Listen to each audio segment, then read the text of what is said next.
صالح کا ذکر فرمایا۔ خطبہ کے اندر جو سورت پڑھی، سورۃ العصر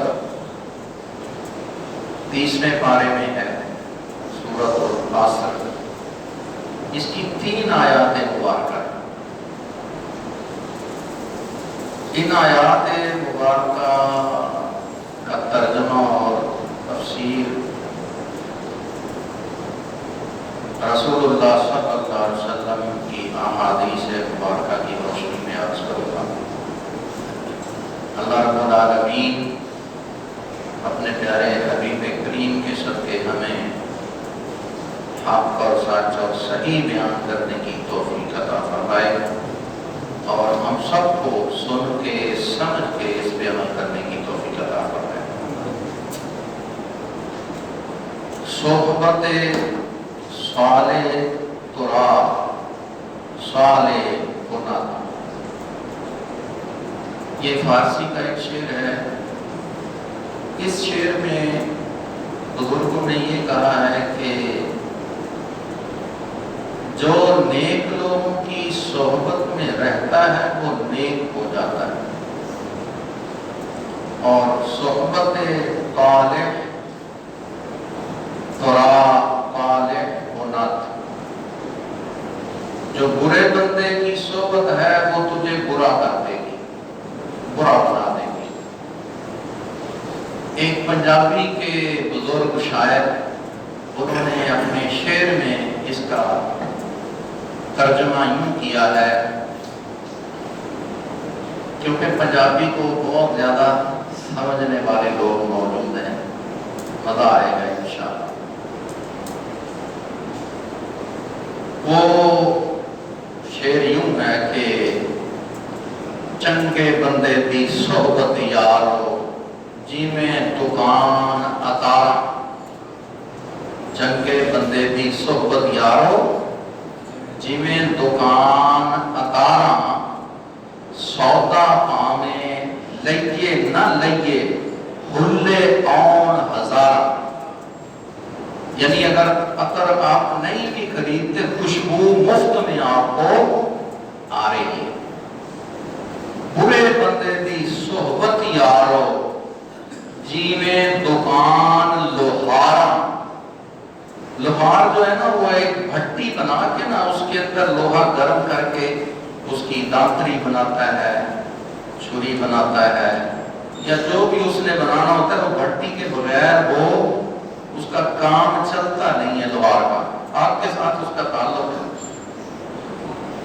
برے بندے دی صحبت یارو جی میں دکان لوہارا، کپڑے پامیں کنج کنج بئیے تے چڑھداں پین ہزارا، یعنی اگر وہاں پہ اس کے قریب بیٹھیں گے تو وہ چنگاریاں اڑتی ہیں، چنگاریاں، چھوٹی چھوٹی چنگاریاں، اس سے کپڑوں کے اندر سوراخ ہو جاتے ہیں، اور جسم پہ پڑے تو بعض اوقات جسم کو بھی اتنے حصے کو جلا دیتی ہے۔ تو مثال انہوں نے بزرگوں نے کتنی پیاری دے کے بات سمجھائی ہے کہ برے بندے کی صحبت ایسے ہی ہے کہ جیسے لوہار کی دکان ہے، وہاں پر اگر بیٹھ کے کپڑے آپ سمیٹتے بھی ہیں پھر بھی آپ کے کپڑوں میں چنگیں جو ہیں وہ پڑ جائیں گی، جل جائیں گے کپڑے آپ کے۔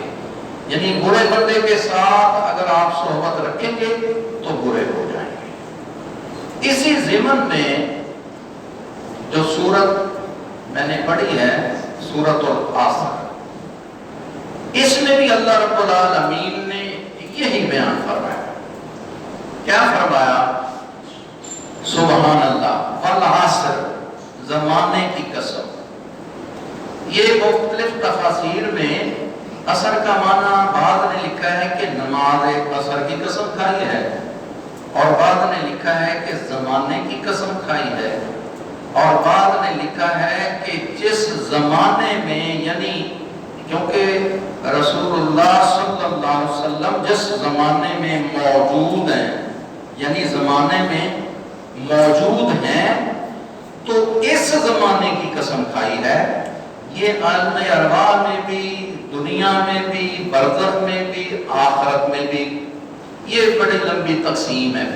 بہرحال یہاں پر اللہ نے زمانے کی قسم یا نماز عصر کی قسم، عصر کی قسم اس لیے مفسرین نے لکھا ہے کہ کیونکہ رسول اللہ صلی اللہ علیہ وسلم نے بھی ارشاد فرمایا اور اللہ رب العالمین نے بھی قرآن کریم میں سورۃ البقرہ کے اندر ارشاد فرمایا کہ اپنی نمازوں کی حفاظت کرو اور خاص طور پر جو درمیانی نماز ہے اس کی حفاظت کرو. حافظوا علی الصلوات والصلاۃ الوسطی، کہ اپنی نمازوں کی حفاظت کرو، خاص طور پر جو درمیانی نماز ہے یعنی نماز عصر جو ہے اس کی حفاظت کرو. اس لیے کہ اس وقت پہ بندے کام میں مصروف ہوتے ہیں، تو مصروفیت کی وجہ سے شیطان جو ہے کاموں کے اندر مگن کر دیتا ہے اور ایسا بڑا وسوسہ دل میں ڈالتا ہے کہ چھوڑ یار پڑھ لیں گے، بڑا ٹائم ہے مغرب میں، ابھی بڑا ٹائم ہے، بڑا ٹائم. وہ کرتے کرتے اس کی نماز فوت ہو جاتی ہے، نماز رہ جاتی ہے، قضا ہو جاتی ہے. تو یہ عصر کی نماز کا جو وقت ہے یہ بڑا ہی قیمتی وقت ہے اور اس کی بہت زیادہ تاکید آئی ہے. یعنی یہ قرآن پاک میں بھی اور رسول اللہ صلی اللہ علیہ وسلم نے بھی تاکید فرمائی ہے. آپ نے علماء سے سنا ہوگا، یہ ایک حدیث مبارکہ میں بھی موجود ہے کہ مولا علی کی ایک عصر کی نماز قضا ہو رہی تھی. سنا ہے یہ واقعہ، حدیث ہے. اصل میں ہوا یوں کہ رسول اللہ صلی اللہ علیہ وسلم اور حضرت علی آپ کسی جنگ سے واپس آئے تھے یا سفر سے، تو محبوب علیہ السلام نے تھوڑا سا آرام کرنا تھا. تو سرکار نے آرام کرنا چاہا تو مولا علی چوکڑی مار کر بیٹھ گئے اور عرض کیا کہ یا رسول اللہ آپ اپنا سر مبارک میری گود میں رکھیں اور آرام کریں. اب مولا علی حضور کی زیارت بھی کر رہے ہیں، سرکار سو گئے، آرام کر رہے ہیں. ٹائم تھوڑا تھا، عصر کی نماز کا وقت ہے، تو وہ غروب ہو گیا. مولا علی پریشان ہیں. محبوب علیہ السلام جب بیدار ہوئے تو پوچھا کہ خیر ہے، پریشان کیوں؟ عرض کی یا رسول اللہ زندگی میں کبھی میری کوئی نماز قضا نہیں ہوئی، تو یا رسول اللہ یہ آج مجھے لگتا ہے کہ میری نماز قضا نہ ہو جائے. انہوں نے کہا نہیں کہ قضا ہو گئی، کہ یا رسول اللہ یہ میری نماز قضا نہ ہو جائے. سرکار نے فرمایا کہ پھر کیا ارادہ ہے، قضا پڑھنی ہے کہ ادا پڑھنی ہے؟ سبحان اللہ. عرض کی یا رسول اللہ آپ کے ہوتے ہوئے میں قضا پڑھوں تو پھر مزہ نہیں، جس نہیں. رسول اللہ صلی اللہ علیہ وسلم نے ہاتھ مبارک اٹھا دیے اور دعا میں کیا الفاظ ہیں؟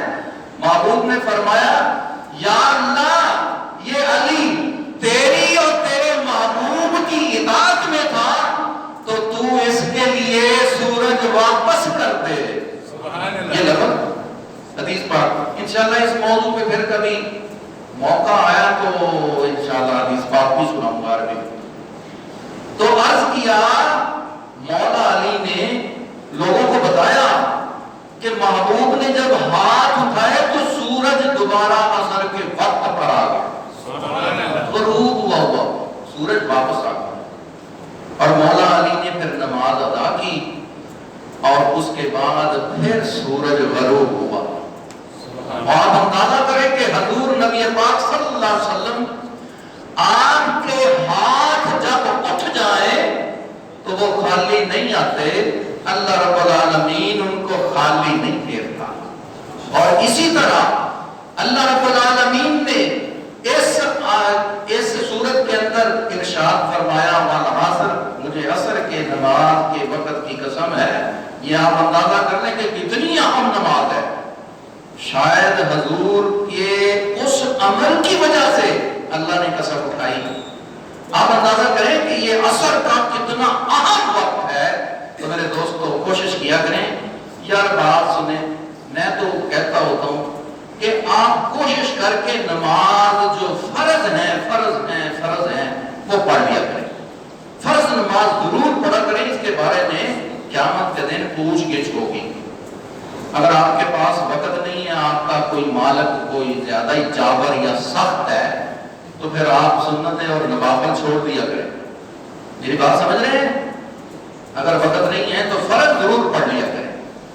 اگر یہاں نہیں آ سکتے، کوئی ایسی جگہ دور ہے، تو وہاں پہ ہی فرض لازمی پڑھ لیا کریں. انشاءاللہ کل قیامت کے دن ہم جو ہے فرضوں کی وجہ سے پکڑے نہ جائیں. اللہ رب العالمین ہمیں عمل کی توفیق عطا فرمائے.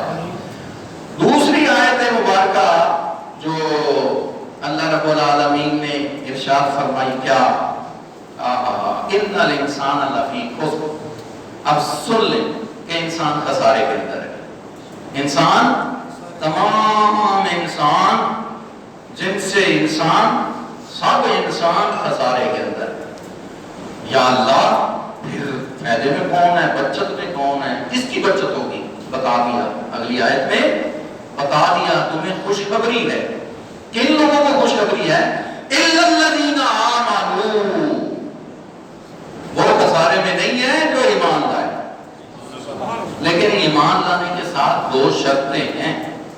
وَعَامِلُوا الصَّالِحَاتِ، نیک اعمال بھی کریں، پھر خسارے سے بچیں گے. سب سے بڑا خسارہ کیا ہے؟ کفر اور شرک. اس سے ایمان والا بچ جاتا ہے. اس کے بعد جو اعمال کے اندر سزائیں ہیں، اس سے کیسے بچے گا؟ نیک اعمال سے. الا الذین آمنوا، مگر وہ لوگ خسارے میں نہیں ہیں جو ایمان لاتے ہیں اور کیا کرتے ہیں؟ وَعَامِلُوا الصَّالِحَاتِ، اور نیکی کے عمل کرتے ہیں. ہر وہ عمل کرتے ہیں جس کے اندر اصلاح ہوتی ہے، چاہے وہ نفس کی اصلاح ہوتی ہے، چاہے وہ ظاہر کی اصلاح ہوتی ہے، چاہے وہ معاشرے کے اندر اصلاح پیدا کر رہے ہیں. ہر وہ عمل جس کی وجہ سے اپنے نفس کو فائدہ ہو، دنیا کو فائدہ ہو، دنیا کا فائدہ ہو یا آخرت کا فائدہ ہو، اور وہ فائدہ ایسا ہو کہ جو دین اسلام کے ساتھ ٹکراتا نہ ہو. اور وہ فائدہ جو ہے، وہ فائدہ ہمیں فائدہ پہنچائے گا، اور وہی عمل صالح ہے. یہ صالحات جو ہے نا، اصلاح سے بھی ہے، اور صالح کا معنی نیکی بھی ہے اور اچھائی بھی ہے، حسنات بھی. تو اس کا جو جامع معنی ہے اصلاح کرنا، یعنی اپنے نفس کی اصلاح کرنا، اپنے اخلاق کی اصلاح کرنا، اپنے فکر کی اصلاح کرنا، اور اپنے معاشرے کے اندر اصلاح کرنا. بہرحال یہ جامع معنی ہے کہ جو لوگ ایمان لاتے ہیں وہ خسارے میں نہیں ہیں، وہ بچ جائیں گے. الحمدللہ اللہ رب العالمین نے یہ ہمیں خوشخبری دی کہ جو ایمان والے ہیں ان کے لیے یہ خوشخبری ہے کہ وہ خسارے سے بچ جائیں گے. اور وہ بچیں گے جو ایمان لانے کے بعد نیک اعمال کرتے ہیں.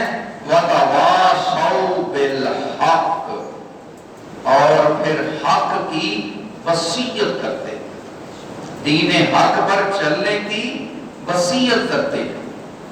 وصیت، جو کوئی مرنے والا ہو تو وہ وصیت کرتا ہے، زندگی میں کرتا ہے، مر کے نہیں کرتا. مرنے کے بعد نہیں ہوتی وصیت. وصیت مرنے سے پہلے ہوتی. کسی بھی اپنے کام کے لیے وہ وصیت کر سکتا ہے اپنی وارثوں کو، یعنی اپنے وارثوں کو دین حق پر چلنے کی وصیت کرتے ہیں. وَتَوَاصَوْا بِالصَّبْرِ، اور صبر کی نصیحت کرتے ہیں. نصیحت میں بھی یہ دو لفظ ہیں، ان کو سمجھ لیں. ایک ہے وصیت اور ایک ہے نصیحت. نصیحت کیا ہوتی ہے؟ یہ جو واعظ ہے، جو میں آپ کو قرآن حدیث کی اچھی اچھی باتیں بتا رہا ہوں، یہ نصیحت ہے. بصیرت کیا ہوتی ہے؟ وہ اپنے وارثوں کو ہوتی ہے، کیونکہ جو ایمان والا ہوتا ہے اس کے دوسرے جو ایمان والے ہیں تمام وارث ہوتے ہیں ایک لحاظ سے، وہ ترکے کے لحاظ سے نہیں ہے سب وارث، وہ وہی ہیں جو اللہ کے رسول نے بیان کیا ہے، اور کوئی لوگ یہ نہ سمجھ لیں کہ وہ ترکے میں بھی کوئی وارث نہیں، وہ الگ، وہ جو نصاب ہے جو شیڈول کے مطابق شریعت میں قانون اللہ نے بنایا ہے وہ ویسے ہی ہے۔ تو جو لوگ ایمان لاتے ہیں وہ خسارے سے بچ جائیں گے، اس کے ساتھ شرط ہے کہ نیک اعمال کرتے ہوں اور کیا کرتے ہوں؟ حق کی نصیحت کرتے ہوں اور صبر کی وصیت کرتے ہوں، صبر کی نصیحت کرتے ہو، حق کی وصیت اور صبر کی نصیحت کرتے ہو، یعنی صبر کی تلقین کرتے ہو کہ اگر کوئی مصائب آ جائیں، پریشانیاں آ جائیں تو اس کے اوپر صبر کرتا ہے۔ دین اسلام کے قوانین جو ہیں ان پہ عمل کرنا بہت مشکل ہے آج کے دور میں، تو اس پر صبر اور استقامت کے ساتھ عمل کرتے رہنا یہ بھی ایک وصیت ہے اور ایک نصیحت ہے۔ اللہ رب العالمین نے اس سورت مبارکہ کے اندر جس میں صرف 3 آیتیں ہیں پورا مضمون بیان کر دیا کہ جو نیک لوگ ہوں گے، جو ایمان والے ہوں گے اور جو نیک لوگ ہوں گے وہ بچ جائیں گے، اور جو لوگ ان کے ساتھ تعلق جوڑ لیں گے وہ بھی بچ جائیں گے، کیونکہ جب نیکوں کی نسبت ہو جائے گی، علم والوں کے ساتھ نسبت رکھ لیں گے تو پھر آپ لوگ بھی علم والے ہو جائیں گے۔ آپ اندازہ کریں کہ بعض زیادہ پڑھے لکھے لوگ نہیں ہوتے ہیں، ان پڑھ لوگ ہوتے ہیں، لیکن علماء کی صحبت اختیار کرتے ہیں، ان کا ادب کرتے ہیں، ان کا احترام کرتے ہیں، ان کے ساتھ پیار کرتے ہیں، تو ان کی محفل میں بیٹھتے ہیں وہ۔ جب لوگ ایسے محفلوں میں بیٹھتے ہیں تو ان کو علم حاصل ہوتا ہے۔ جو جاہلوں کی محفل میں بیٹھے گا تو جاہل ہو جائے گا، چرسیوں کی محفل میں بیٹھے گا تو چرسی موالی بنے گا، اور جو علماء کی محفل اختیار کرتے ہیں ان کو اللہ تعالیٰ علم کی دولت نصیب فرماتا ہے۔